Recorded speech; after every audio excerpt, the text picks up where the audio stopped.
Morning, everyone. Hope you're not too cold this morning. And yeah, this is a workshop, so there are no right or wrong answers, and you don't have to feel silly if you ask a question. You can stop me at any stage and ask a question, because I'll be driving the presentation, so I won't be able to see the chat box. So rather just ask the question. And to stop it hanging, I'm going to switch off my video. Right, let's get going. I'm just going to hide my controls. So media imperatives is actually not new, about 50 years old. Right, so I don't know who remembers media imperatives. I saw there's some of my vintage, Margaret Ashwin, and I saw some other people. So media imperatives were actually around in the 80s and the 70s and the 80s. So we've just brought them back. So what media imperatives do, in essence, is they allow the media planner to balance and assign ratings across the entire target market. So what we do, and I'm going to take you through all the steps. So this is just an introduction. You split one medium's audience into light, medium, and heavy users, and then you cross-tab it with light, medium, and heavy users of a second medium. And everyone in the target market, all 100%, are assigned to one of those 9 blocks that emerges from that, based on their cross-consumption of the 2 media types being examined. And you can look at TV and radio, or TV and radio. You can look at any two media types, and you can then check that all segments are being reached equally. And we've coded this into Telmar and Clear Decisions. And in the drop-down menu, you'll see their media imperatives. So you don't have to worry, it's right there, and it's easy to use. Okay, so that's the background. Then, just in terms of an introduction, everyone has seen these reach curves with getting diminishing marginal reach after a certain point. And all media plans have one top line result, says you're going to reach 64% of people at an average frequency of 4.5. To me, that's pretty useless, the total figure. You want to see the entire target market, because the power is not in the flashy white crest. The force of the water that's going to drive your advertising and your message forward is in the actual wave itself. So you can't just look at the top line result. You have to look at all 9 squares in the matrix to make sure that you've got a balanced reach across all of these. And just a quick, to contextualize the reading figures, also when you just look at total reach, you'll see that television and radio reach over 90%, and reading only reaches in the 50s, but nobody, less than 1 in 3 out of 10 people read at the bottom end of the market, but almost 8 out of 10 read at the top of the market. And you're going to see now how that emerges. Okay, so on to imperatives. So let's look at TV, and we're going to split TV into light, medium, and heavy, and we're going to look at, say, light, medium, and heavy readers. And TV imperatives are heavy TV, or medium TV and light reading, or medium or heavy TV. Okay, so those 3 segments are TV imperatives. And at the other side, if you're a heavy or a medium reader, but a light television person, then you're a reading imperative or a heavy reading and a medium TV. So those are the 2 imperative groups. And then the last 3 groups, if you're a heavy TV and a heavy reading, you're a dual, or a medium TV and a medium reading, you're a dual. And if you're light on both, you've got no imperatives. So that's how we split up the marketplace into imperatives. I presented to the AMF board in Cape Town and Johannesburg, and they said, just take us through the definitions of exactly what is television, what is online, etc. So Obviously, our definitions in terms of reading are very precise. This comes from Fusion 2020, which is based on PAMS. And there we categorize, we spell it out, saying paper, cell phone, desktop, tablet, and it could even be on a website or an app. And with digital, we say the same thing. It could have been accessed using a cell phone, computer, tablet, or other internet-enabled device. Okay, with other media types, it's more broad. All we say is, on average, how many hours per day do you personally watch television? We don't split television up into streamed or non-streamed. It's just very broad. So yes, if somebody had to ask you how many hours do you watch television, would you include Netflix in that or wouldn't you? So, you know, it's not perfect, but it's just giving us an indication of that. Okay, and the same with listening. How many hours per day do you personally listen to the radio? We don't mention any device, but you can safely assume it would include radio on a cell phone and exclude listening to iTunes. Okay, now how do we define these segments? Well, for TV, radio, and internet, we based it on the average daily time spent with the medium. So TV, light was 0 to 2 hours, medium was 2 to 4, and heavy was 4+. Radio, 0 to 1, 2 to 3, and 4+.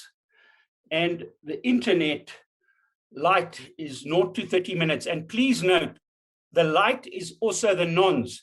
So if you one of those 37% of people who weren't online at the stage when PAMS was done in the midpoint October 2019, you fall under light. So light is also non in all of these cases as well. If you don't listen to the radio, you don't watch TV, you're in the light. So it's not only light, it's also 0. Okay, medium is 30 minutes to 2 hours and heavy is 2 hours plus. Now, we had a problem with our survey because we didn't have reading and print as a category for time. We only had 110 publications with the time-based, and we couldn't, the coding did not work. So what we've done, and we've changed that in our new survey, by the way. So next time it will be based on time as well. But for now, light print is 0 to 1 title, medium print is 2 to 4 titles, and heavy print is you read 5 average issue titles. And for reading, you just combine the titles with the sites, 0 to 1, 2 to 4, 5+. Okay, so that's when you start seeing all these figures and markets come out, that's what we're basing it on.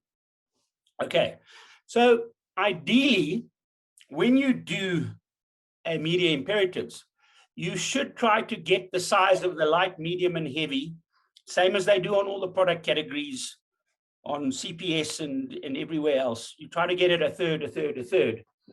But we didn't have close enough time bands on our survey. On our new survey, we've changed it, so we will be able to get it closer to 33. But what we've got, TV is pretty good. Light is 36%, medium is 27%, and heavy is 37%. Radio, we got light at 26%, medium a bit heavy, but that's as close as we could get at 49, and heavy radio 25%. Okay, in terms of the internet, you can see it's higher than the rest. It's 43% light because 37% weren't even online at that stage. So medium 30 minutes to 2 hours 29, and heavy 29. And then reading is the same, except now it's titles or sites. That goes 35, 30, 35. And print goes 42, 30, 28. Okay, so before we go into the actual data, just a quick item on when you code in Telmar, just click on available data items, click on table and add table. and take off all the other percentages except table, because with media imperatives, it has to add up to the universe. So the table percentage will add up for you. That's just how you can get it. We couldn't pre-code these codings on Telmar. We've coded the media imperatives, but we couldn't set up the table for you. So you'll just have to do that. Okay, so now let's get into the meat and look at some figures. So this is of all South African adults, this is how it stacks up. This is how the total population stack up. So 32% are TV imperatives, 31% are reading imperatives. You add up those 3, 10, 11, and 10. 22%, 14 plus 8, are dual, and 15% are light users of TV and reading. Okay, so when you look at that across the supergroups from 1 to 5, you see what emerges.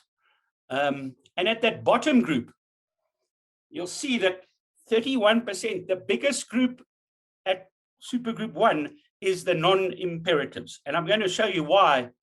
When you only earn 18 Rand an hour, A, you can't afford the cover price of a title, but you also can't afford to sit watching TV for hours when you're earning so little. So the no imperatives is there. Then TV dominates in the mass market, you know, way more than anything else, almost double reading down here, 36 versus 27. But at the top end of the market, that's where reading starts coming in to its own. And at the very top, and this supergroup 5 account for 51% of income, of money in South Africa. It's more than double. Reading is a part of life. And I'm sure all of you media planners and clients are in that situation where you do read. So your target market is yourself. Okay, and just that on that point, I just thought I'd pull the monthly income, the monthly personal income, and divide it by 160 hours in a month.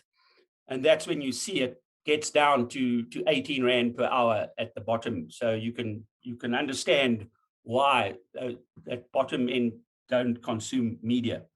Another interesting point on the slide is gardeners in the major metros earn between 200 and 300 Rand a day. So even a gardener is supergroup 3. It just puts it into context of how poor the bottom 2 supergroups are. Okay, so that was reading. That was TV and reading. When we look at TV and print, I wouldn't use these figures for now because the print readership is from PAMS 2019. And the fieldwork, whatever that is, please. The fieldwork midpoint was October 2019, pre-COVID, when circulations were much higher. So print imperatives as of today would be lower. So you can use reading with confidence because for every paper reader, as the paper readers go down, they just go to online and it actually is growing. So reading is alive and well, but we have got a solution for you. Is at the end of June, the PRC, the BRC, and Nielsen will release a Fusion 2021 modeled update. And this survey is based on GTR's 2020 population. And to give you readership of what it's like today, we take the paper readership of PAMS 2019 and we create a model based on the circulation of the 3rd and 4th quarter 2019 when the fieldwork was done, and we compare it to the current circulation, which is lower, and we adjust down all the paper readership. At the other side, we know that unique browsers are up between 25 and 35%, depending on the level of lockdown. Well, sorry, and actually in level 5, it was 60% up. But the online readership is modeled over narrative during the fieldwork period in 2019 against the latest higher narrative figures. So your online readership will go up and your paper readership will go down, and you'll be able to get that from the end of this month. Okay, so yeah, these are not the case of what they would be now. I wouldn't use TV and print. I would rather just stick to reading for now. But here's what emerges. 36% are TV imperatives, print was 26%, 20% are dual, and 17% are light users. And when you look across the board, obviously, once again, no imperatives at the bottom, and TV completely dominates the mass market, and print only edges out television at the top end. Okay, next, radio and reading. So this is how radio and reading looks for total adults. 33% are radio imperatives, 34% are reading imperatives, 24% dual are light. And so when you look at that across the SEM continuum, you see that radio completely, almost double any other media type. Radio dominates at the bottom, and in the middle, the mass market, it's a tie, and at the top end, reading dominates at the top, almost 2.5 times more than radio. So that's, and they do actually complement each other in terms of the spread. Okay, TV and radio, and this is the most popular combination in the South African context, taking over 70% of ad spend. And what emerges here is very interesting, is how these two media types synergize. Is 29% are TV imperatives, 29% are radio imperatives, and 29% are dual, with only 11% being light. Okay, and when you look across the SEM spectrum, it becomes a bit of a mishmash, but it's not too bad. Radio is obviously dominating at the bottom. In fact, in Supergroup 2, I couldn't really say it's dominating. It's only just slightly bigger than the other, the dual and the TV. TV is biggest in the mass market, dual in Supergroup 4, and radio at the top end. So that's how those two split up. TV and the internet, 36% are TV imperatives, 27% are internet imperatives, and I think that's amazing given that 37% aren't even on the internet, 20% are dual, and 17% are light. But this has got a wonderful combination. Is obviously TV dominates those three mass groups, lower and mass, completely, especially in 2 and 3. And then the internet starts coming into its own with 33% at Supergroup 4. And at Supergroup 5, it's double television or dual. So it's a match made in heaven as far as I'm concerned. Okay, and just to finish off, obviously, you can run this on any target market, on any of the over 2,000 brands, all the banks, all the cars. You've got all those brands, all the FMCG brands. You can run this on any brand you're planning on to see what it looks like. But in our surveys, we've got a question called influences, which is 9 statements to say I'm responsible for the purchases at the office at my company. I've got more friends on Facebook than most people. Ask me my opinion. So if you've got 5 of those statements positive, you're known as an influencer. And when you look at influencers, 27% are TV imperatives, but a full 37% are reading, 26 dual and 11 light. Okay, so if you had to look at working full-time, that's the position. And now you see with full-time workers, Reading is now up to 42%, and TV is 22%, dual 23%, and light 11%. Okay, and the last one I'm going to show you is new car buyers. And there you get a similar position, 19% TV imperatives, 45% are reading imperatives, etc. So that's media imperatives. I hope you'll all find it useful in your day-to-day jobs, and you can play with it and see what